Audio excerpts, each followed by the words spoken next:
Bienvenida familia lasallista una vez más a este su programa Entrevistas con el DEP. El día de hoy nos encontramos con Shirley Zamora, que es de la ciudad de Ambato. No comencemos esto sin antes ponernos en la santa presencia de Dios. Adorémosle. Muchas gracias, Shirley. Cuéntales a todo el mundo que nos estamos viendo, porque ya somos internacionales, que nos ven en otros países. Preséntate, ¿cuál es tu nombre y en qué colegio estuviste? Ya. Hola con todos, es un gusto y un placer estar aquí compartiendo un momento muy fraterno y lasallista. Bueno, mi nombre es Shirley Cecibel Zamora Núñez. Yo soy de la ciudad de Ambato, estudié aquí en La Salle en el Colegio Juan León Mera. Tengo 21 años y bueno, pertenezco al DEP. Muchas gracias, Shirley, bienvenida. Cuéntanos cómo ha sido, cómo fue tu experiencia en el colegio. Cuéntanos algo, un poquito de cómo eras tú en el colegio. Bueno, recuerdo que era la típica chica de pastoral, que siempre andaba metida en todos estos asuntos de la pastoral, los encuentros. Me gustaba mucho ir a los encuentros y siempre trataba de incentivar a que la pastoral crezca y a que tengamos estas actividades fraternas. ¿Ya? Cuéntanos, ¿ahorita estás estudiando alguna carrera? ¿Qué te encuentras haciendo? Sí, actualmente estudio una carrera de la salud, es medicina y bueno, en esa ando.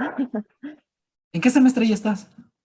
En octavo, ¿De cuántos? O de casi 12, sí, más o menos 12. sea, ya mismo tenemos una futura doctora donde ya tendremos quien nos cuide, ¿no es cierto? Ya casi, casi. Ya mismo. Cuéntame un poquito de cómo es esta carrera de medicina que aquí en Ecuador bastantes chicos quieren seguir esta carrera y algunos no han podido. Cuéntanos un poquito cómo te decidiste a seguir esto de la salud. Bueno, bueno, creo que es una carrera demandante, exigente, pero no la típica que chuta es la más difícil de todas y no se puede y no se puede. No es así. Creo que siempre que se ponga de parte, sí se puede. Y con respecto a estos mitos de que si ya entras a una carrera de la salud, ya te jodiste, ya no tienes vida social. No es cierto, creo que todo es cuestión de organizar tu tiempo y creo que esta carrera de la salud, en mi caso, fue más por esta labor social que se hace, entonces que se tiene el contacto con las demás personas y creo que eso es fundamental. Por otra parte, creo que es una carrera muy bonita, exigente, pero aprendes a relacionarte con los demás. ¿Y afectó algo? O sea, tú nos estabas comentando que eras de estas chicas de que estaban en pastoral. ¿Afectó algo ser de pastoral para que tomes esta decisión de seguir salud? Sí, sí, y mucho, porque recuerdo que cuando estaba en estos tipos de encuentros que hacíamos, teníamos un integrante de Aldeb que estudiaba medicina. Y cuando teníamos los encuentros, recuerdo que estaba en el grupo donde estaba esta persona y me incentivó mucho porque todos venían. Porfa, ayúdanos, nos duele la cabeza, nos pasa esto, claro, ven, te ayudo. Y era bonito y creo que eso me incentivó, además de cuando íbamos a los asilos, a, a diferentes organizaciones, también interactuábamos con los niños, les ayudábamos, sí influyó mucho. ¿Dentro de tu familia tienes igual gente que haya estudiado medicina o relacionado a la salud o algo? No, no, no. Soy la primera en escoger como que una carrera de la salud. En mi familia es más a lo social, mi papi es transportista, mi hermano es abogado, mi hermana es trabajadora social, entonces como que todos seguimos ramas diferentes. Chuta, o sea que sí te fuiste muy aparte de lo que tu familia ha trabajado, ¿no? Dentro de medicina, cuéntame cuál es alguna de estas carreras, de estas, ¿cómo se llama? De estas materias que te dan, ¿cuál es la que más te exige a ti? O sea, ¿cuál es la que más rendimiento te exige dentro de la carrera como tal? En sí creo que todas te exigen porque todas son necesarias. Dentro de, por ejemplo, en este semestre, la materia que él de alguna forma la considero más exigente es cardiología. Creo que es muy imponente esta parte. Sin embargo, la carrera que más me gusta, no la carrera, la materia, yo estoy como tú, la materia que más me gusta es la bioética en la medicina porque creo que es muy importante e imprescindible para interactuar con los pacientes y más que todo en esto del servicio social. Ya, y esto de la bioética, bueno, vivimos una pandemia que nadie lo esperó. ¿Cómo fue esto primero, cómo fue este tema de la presencialidad y la virtualidad en tu carrera? Difícil, muy difícil, porque recuerdo que cuando terminé tercer semestre, al próximo semestre se suponía que yo debía empezar con prácticas y no fue así. Entonces se limitó mucho esto del contacto en sí con los pacientes que se debe tener y que debes aprender a tratar con ellos. Fue difícil porque fueron 4 semestres virtuales en donde fue teoría, pero no era de la misma forma porque a veces los conocimientos se consolidan cuando también existe la práctica. Ya, dentro de esta virtualidad, nos estabas comentando que una de las materias que se les enseña es bioética. Eh, ¿A qué se refiere esto de bioética? Ya. Eh, Esta materia se la podría traducir como la ética de la vida, en donde se estudian estos comportamientos éticos con respecto a la vida.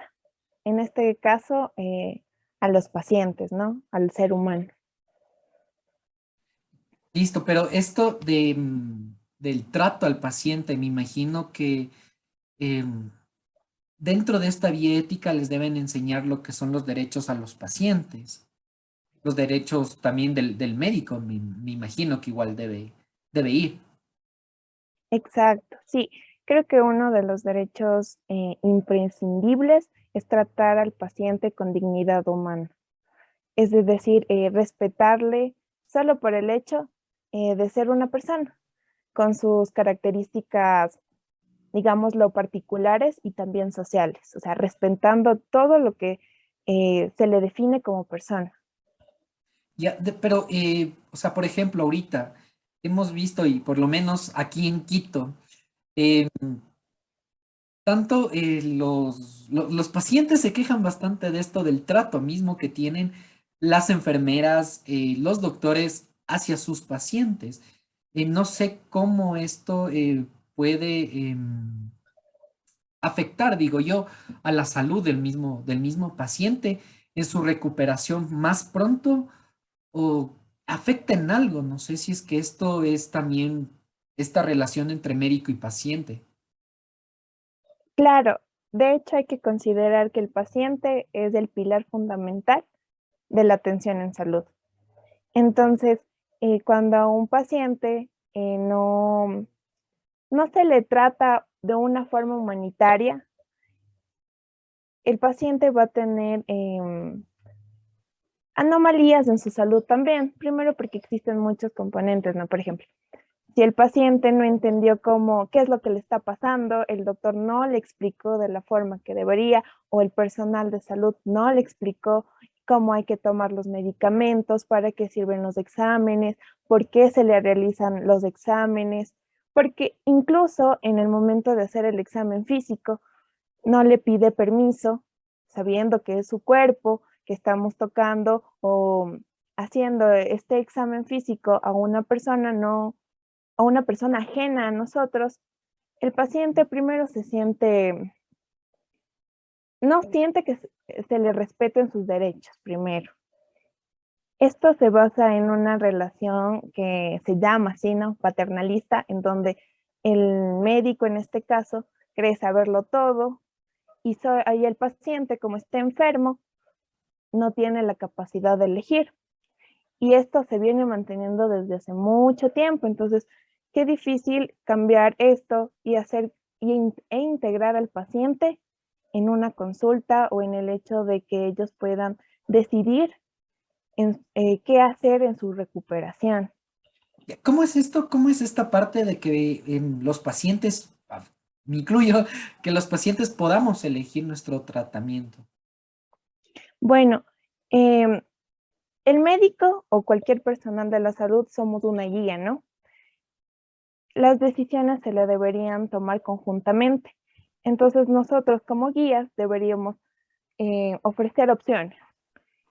Por ejemplo, un ejemplo, ya que sé, tenemos a un paciente que tal vez necesita ejercicio para mejorar su salud y le decimos, verá, usted tiene que ir a caminar todos los días, pero el paciente no le gusta caminar, para él es lo peor caminar, peor correr o hacer otro tipo de ejercicio, pero le encanta bailar. Entonces, deberíamos tratar de conocer al paciente y ofrecerle opciones. Si no le gusta caminar, le gusta la rumba terapia, entonces vamos a hacer rumba terapia para mejorar su salud. Esto incluye esta relación que debería tener médico con su paciente, involucra bastante la confianza. Entonces, ¿cómo el profesional de la salud puede, por así decirlo, tener esa confianza necesaria del paciente? ¿Cómo crees que sería la mejor forma de que no solo médicos, el personal de salud en general, debe tratar a su paciente? Bueno, yo considero que la relación se afianza desde el momento en que se conoce el paciente. Tal vez desde que lo vemos entrar, hay que ser muy empáticos con su situación. No por el hecho de estar enfermo quiere decir que no, no tenga una opinión válida que expresar. Entonces, creo que eso primero, ser empáticos, entender la situación. Hay muchos pacientes que no acuden cuando deberían al médico, pero no es porque no quieran, a veces es miedo, tienen miedo a ir a un médico y que les diga que tal vez tienen alguna patología o una enfermedad, tienen recelo, a veces incluso desconfianza, entonces hay que ser empáticos, hacerles entender la situación, explicarles de la forma en que ellos entiendan. Si no me entendió de una forma, tratar de hacer lo posible para que me entienda y entienda el por qué se le da distintos consejos para mejorar su salud. Justamente esto te iba a preguntar.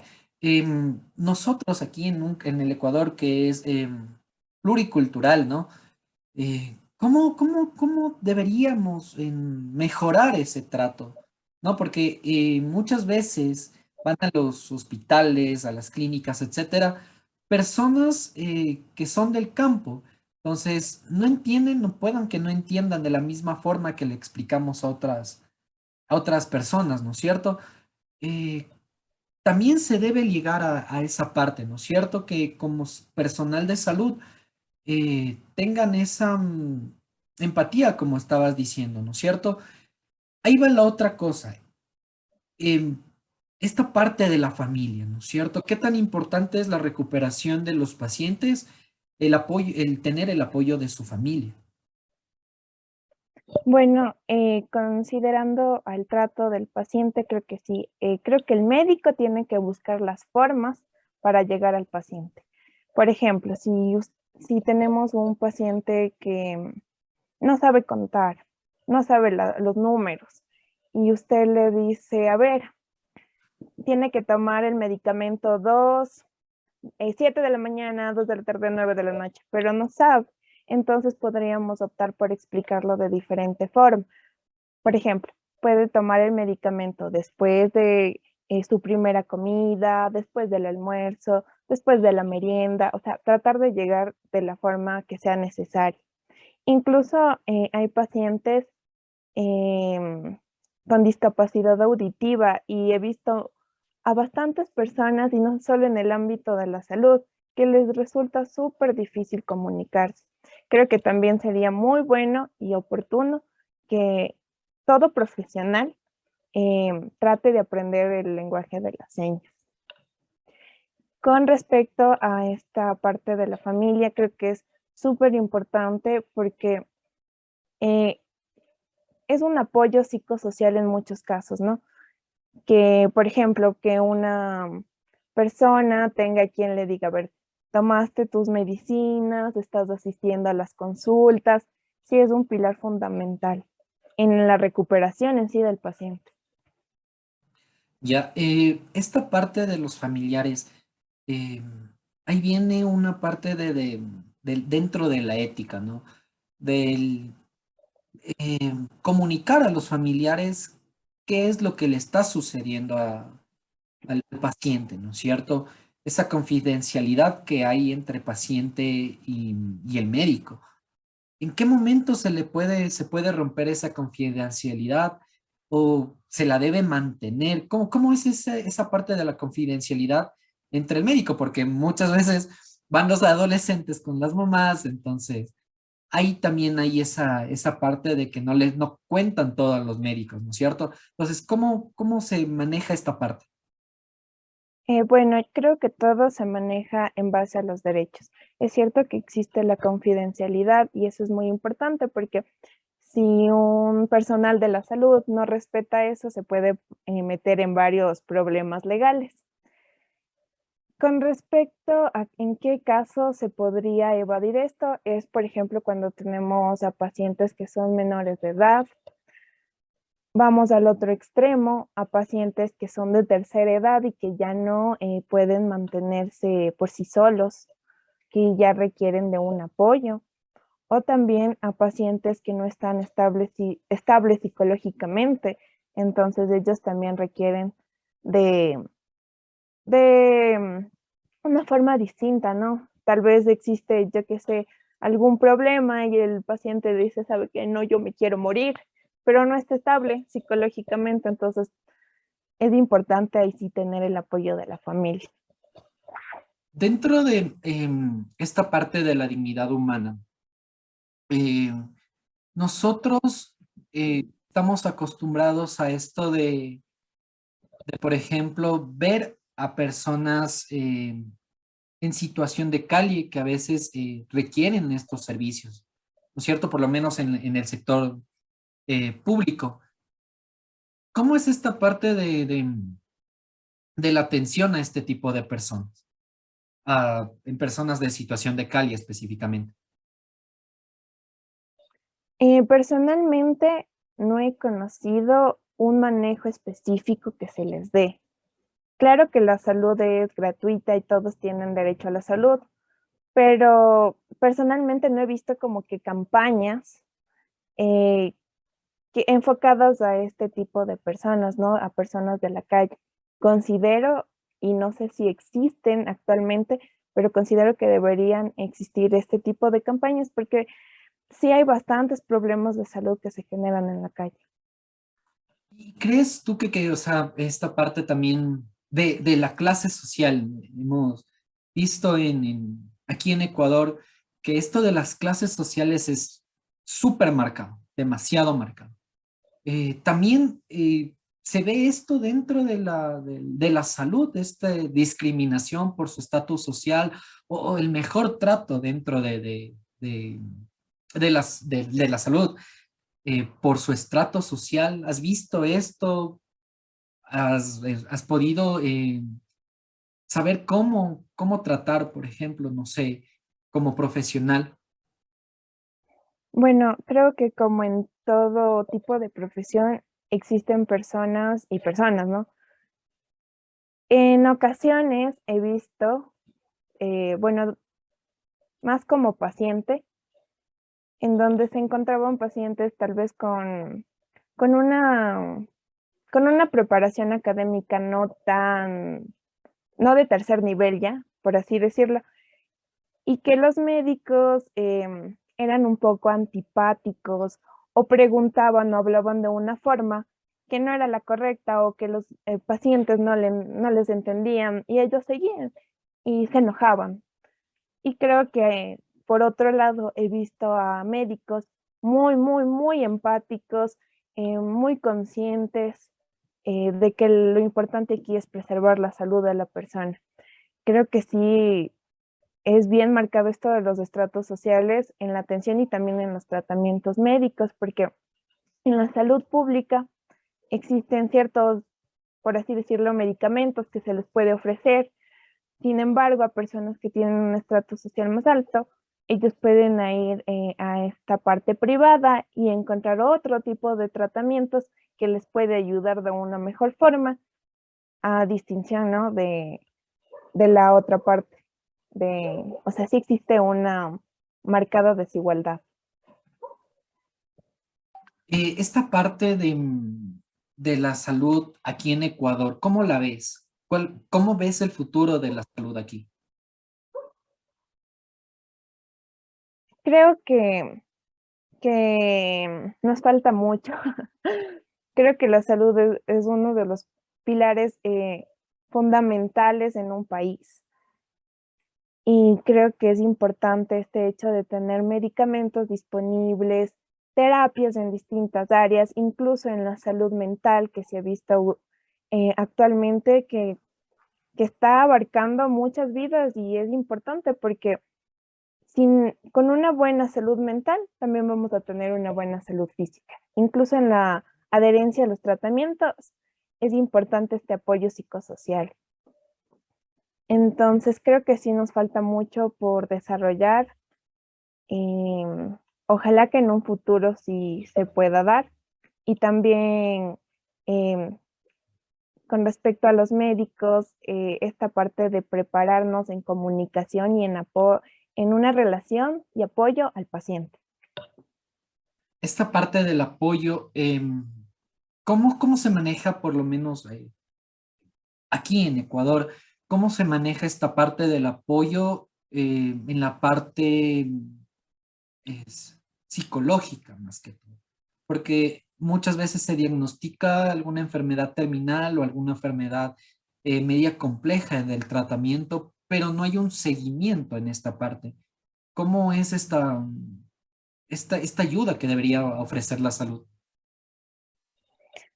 Em, creo que para toda enfermedad, creo que actualmente es muy importante el apoyo psicológico en todas las áreas, porque si un paciente no se siente bien emocionalmente, tampoco va a hacer algo de alguna manera para ayudar a su salud física, de una manera que en verdad le aporte y le apoye. Entonces considero que debería darse más importancia. Claro que hay en los establecimientos psicólogos, psiquiatras, pero creo que también hace falta una educación a los pacientes para que entiendan la importancia de la salud mental, que no es solo un chuta, ya se me ha de pasar, o no estés triste, todo va a estar bien, sí te vas a curar, y no es así. Es importante entender lo que me está pasando, saber qué voy a hacer para lo que me está pasando. Y bueno, esto forma parte de este apoyo, ¿no? Psicológico. ¿El personal de salud, tú crees que debería ser un garante de los derechos humanos? Obviamente que sí, creo que fundamentalmente deberíamos velar por los derechos de las personas, en especial en esta parte de su salud y de su integridad como humanos. ¿Cuál serían, según lo que estás estudiando, ¿no es cierto? Y de la carrera que vas a ejercer, ¿qué crees que sería, por así decirlo, lo fundamental? O sea, lo que, por ejemplo, tú llegas ya a la carrera, ¿no es cierto? Y dices, no, esto como profesional yo debería ya saber y debería tener las herramientas para tal cosa.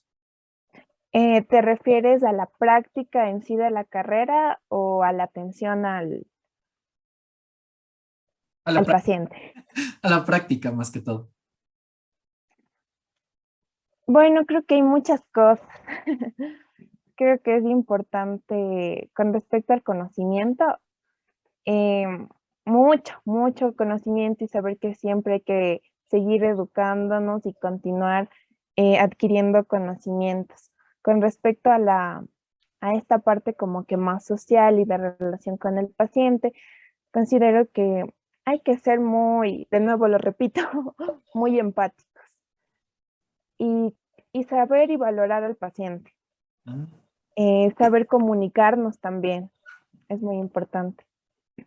¿Crees también esto que necesitaríamos, se necesita más estar a la vanguardia en la parte de tecnología de la salud? Eh, no sé si es que, por ejemplo, ya has visitado algún hospital, eh, ¿ves que hay los suficientes recursos en la parte tecnológica para poder dar una buena atención a los pacientes?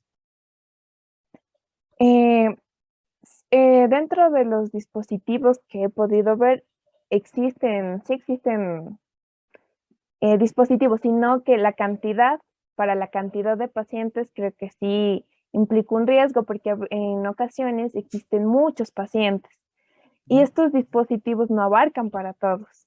Y esto dificulta que la atención sea rápida y que se pueda determinar el tratamiento correcto para el paciente. Eso y también nosotros adquirir el conocimiento de cómo se utilizan estos instrumentos. ¿Crees? Esta parte del que mencionaste ahorita me trajo una pregunta a la mente que tenía. Esta parte del tiempo de espera de los pacientes, eso también afecta esta parte de la dignidad humana por el cómo se siente en ese momento. Eh, Hay una que se llama el triaje, ¿no es cierto? ¿Crees que es adecuado el manejo de este triaje aquí en Ecuador? Creo que el triaje es muy importante porque se puede establecer quienes necesitan una atención prioritaria. Sin embargo, en ocasiones he visto mucho que los pacientes tal vez llegué primero y le atendieron al otro, pero claro, el otro tiene más, em, digamos, una dificultad más grave, una patología o algo que le está pasando es más grave, entonces necesita una atención más rápida. Creo que aquí interviene también lo de la comunicación, no decirle al paciente, chutes, que espere, no, decirle, mire, lo que pasa es esto, a este paciente está más grave y por eso existe un triaje y por eso él debe ingresar primero. Pero creo que todo es en base a la comunicación. Y bueno, el triaje sí es importante porque si no, se podría dejar de lado a pacientes que necesitan una atención prioritaria. Chévere, Shirley. Una cosa más. Dentro de los hospitales, eh, como tal, me enfoco bastante en esta parte del área pública. Eh, ¿Tú crees que también, por ejemplo, en esta parte de que por A o B circunstancia el paciente muere, se afecta también la dignidad humana del médico porque por algún tipo de demandas, denuncias, que ahora se ve bastante este tema de que el paciente sabemos que se complica bastante y es culpa del paciente, culpa del médico, perdón, pero en realidad es por su condición, ¿no es cierto? Entonces, ¿crees esto que también se le afecta a la dignidad humana del médico? Sí, creo que sí, creo que, y vuelvo a lo de la comunicación, creo que es importante, ajá, saber comunicarles a los familiares la condición del paciente. Existen pacientes críticos en donde no se les puede decir, miren, él va a vivir porque va a vivir. No, creo que es importante saber comunicar lo que está pasando, decirle hasta dónde yo puedo llegar para ayudar al paciente y dónde ya no puedo hacer algo. Eh, Hablarle con sinceridad de lo que está pasando y, y creo que sí se afecta la dignidad también del médico, que también es importante porque Aquí los dos son importantes. Claro que el paciente es el pilar, pero el médico también es importante. Claro, siempre estableciendo una relación igualitaria, conjunta para ambos. Muchas gracias, Shirley. ¿Algunas últimas palabras que les quisieras decir a los chicos que van a seguir medicina o a quienes están comenzando recién esta maravillosa carrera de la salud? Algo que les quisieras decir, aparte de que no van a dormir por mujeres, algo que les quisieras, así como un consejito, pequeños tips antes de que ingresen a esta carrera. Primero que hay que tenerle una especie de cariño a la carrera, porque esto te ayuda a avanzar pese a que sea un poco difícil en ocasiones o exigente. Es importante esta parte también de la vocación, sentir que forma parte de ti. Es muy bonito escuchar, porque he escuchado a doctores más experimentados que dicen, yo la seguí por vocación y tienen un cariño tan fuerte a la carrera y lo expresan y con sus pacientes es lo mismo. Entonces creo que es muy importante esto. Por otra parte, como consejitos, no sé, tal vez es Los importante cinco leer. tips, los 5 tips para seguir medicina. Pues creo que lo primero es importante leer.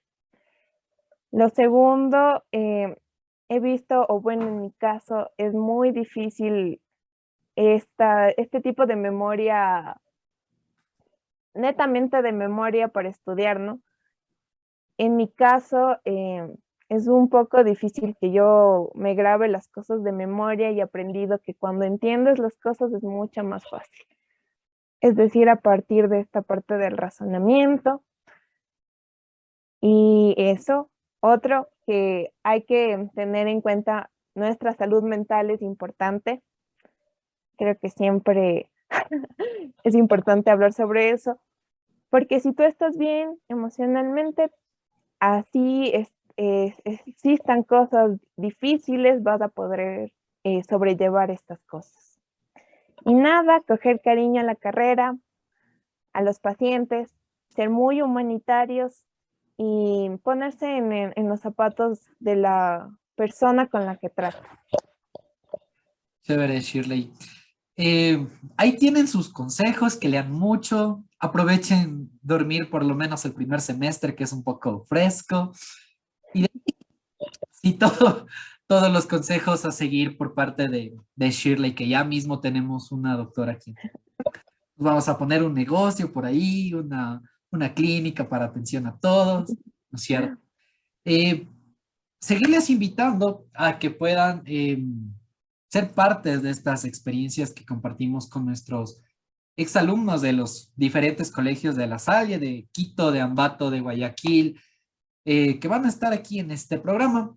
Agradecerle a Shirley por su tiempo, que sabemos lo ocupada que está por este tema de su carrera, que demanda bastante, bastante, bastante.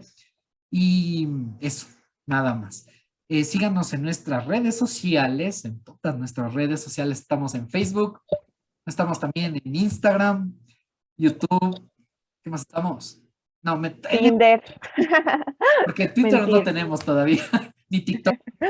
Síganos en todas nuestras redes sociales y nos veríamos de aquí el siguiente fin de semana con más de estos interacciones entre nuestros exalumnos. Dios le pague, Shirley, por acompañarnos esta tarde y dar un poquito de esto de la dignidad humana, que es bastante importante para mejorar nuestra sociedad, y estos tips de cómo es medicina, cómo es esta carrera humanitaria, que es la salud, de estar en contacto con otra persona, no es que interactúas netamente con solo máquinas, interactúas con personas. Entonces, eso, chicos, los vemos el siguiente fin de semana. No terminemos esto sin antes despedirnos como vernos las sallistas. Viva Jesús en nuestros corazones. Por siempre. Gracias, chicos. Nos vemos el siguiente fin de semana. No se olviden de seguirnos en todas nuestras redes sociales. Les dejo a continuación. Bye.